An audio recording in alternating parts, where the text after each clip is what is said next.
Hello everyone, it's Lai and welcome back to my channel. Guys, for today's video is gagawa tayo or mag-experiment tayo ng eye makeup using the bright colors eyeshadow. Yes guys, why not? And minsan dapat kailangan natin mag-try ng bago and para at least makita natin kung paano yung magiging outcome ng mga experiment na ginagawa natin. Pero bago tayo dumako sa ating eye makeup experiment, if you are new to my channel, please don't forget to subscribe and hit that notification bell to get notified whenever I upload new videos. Start na tayo guys! And kung anong palette na may bright colors kayo na meron dyan sa harapan ninyo guys, okay na yon. Hindi naman kailangan na sundan ninyo yung mga colors na gagawin ko or kung ano yung palette na meron din ako. Basta guys, mix and match lang tayo sa eyeshadow tutorial na gagawin natin for today. I'll start with priming my lids using a concealer. Pero kung may mga available kayong eyeshadow primer, better yun ang gamitin nyo guys. Then, set it with powder or yung light color ninyo na eyeshadow.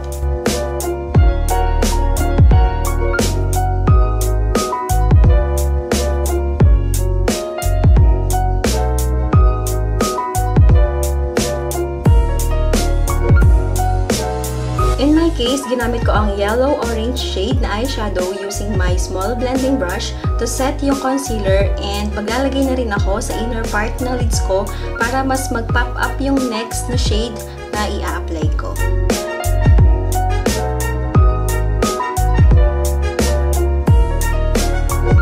Using the same brush, I start building up the pink shade on the inner part going to the center of my lids.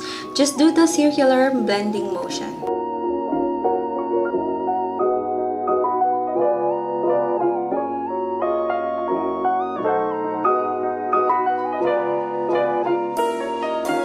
On the outer part naman, kumuha ko ng red-orange shade para mabigyan ng definition ng aking eyes and blend ko lang hanggang sa inner part para walang harsh lines.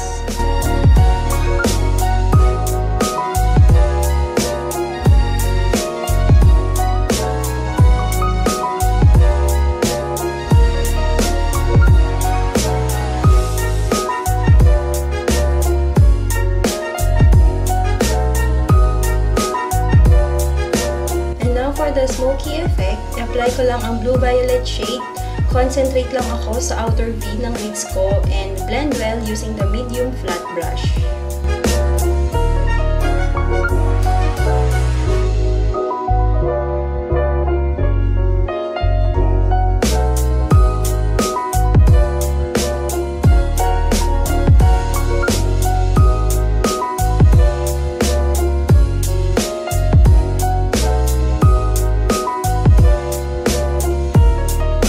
Sa inner corner para maglagay ng additional color and ang kinuha kong shade is Coral Peach gamit ang aking small flat brush para mas maging maganda ang blending ng mga colors na ginamit natin. Mag-apply na rin ako sa lower rim ng aking mata, same shade sa ginamit ko kanina. First yung blue violet and then yung Coral Peach.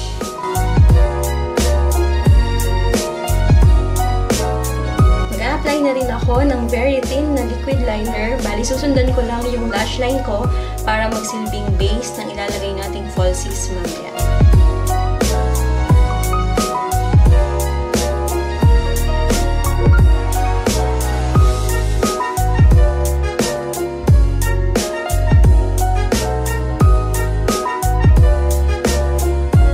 And ang ginamit kong false eyelashes ay yung natural lang para hindi na rin ma-distract ang eyeshadow natin. Then, after ng falsies, magmamaskara ako para magdikit yung natural lash ko and yung falsies. And then after, mag-a-apply din ako sa ilalim ng aking mata ng mascara.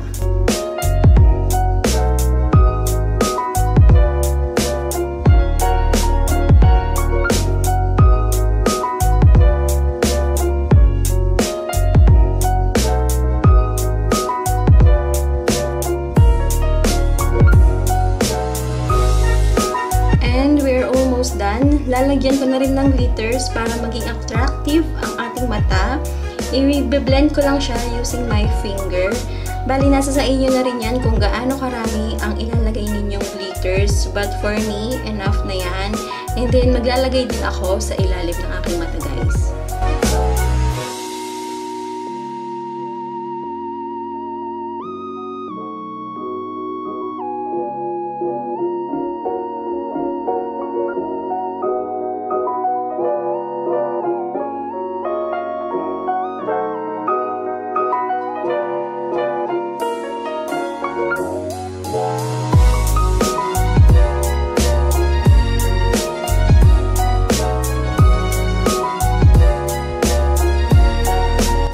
Last touch up, apply lang ako ng eyeliner sa aking water lash line and then highlight sa ibabaw ng brow bone.